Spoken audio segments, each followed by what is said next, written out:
প্রশ্নে বলা আছে 10টি বিষয় থেকে 6টি বিষয় নির্বাচন কত উপায়ে। যেহেতু উপায়ের কথা বলেছে তাহলে আমরা এটা ধরে নিচ্ছি এটি আমাদের সমাবেশের অঙ্ক। তাহলে আমরা সমাবেশের নিয়মে এই অঙ্কটি করব। তো এটি সহজেই করা যায়। যেহেতু 10টি থেকে 6টি তাহলে 10 ফ্যাক্টরিয়াল উপরে নিচে 6 ফ্যাক্টরিয়াল দিতে হবে। আর এই যে 10 আর 6 এর পার্থক্য কত, 4, এই 4 ফ্যাক্টরিয়াল নিচে বসিয়ে দিতে হবে। শেষ। এখন জাস্ট এটাকে ক্যালকুলেশন করতে হবে। আমরা জানি ফ্যাক্টরিয়াল ভাঙার নিয়ম হলো 10 ফ্যাক্টরিয়াল মানে হলো ক্রমান্বয়ে এটা নিচের দিকে যেতে হবে।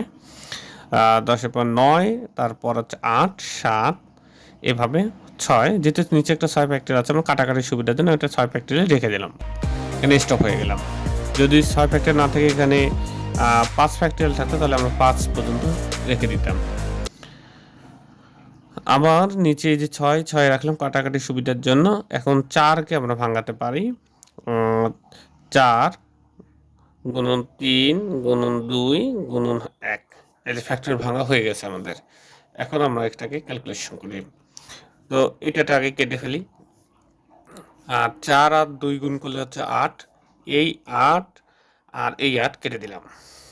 আর এই 3 দিয়ে 9কে কাটলে হচ্ছে 3। এখন আমাদের 3 × 30, 7 × 210, অর্থাৎ এতটি উপায়ে আমরা নির্বাচন করতে পারবো। 10টি বিষয় থেকে পরীক্ষার জন্য 6টি বিষয় আমরা 210টি উপায়ে নির্বাচন করতে পারবো।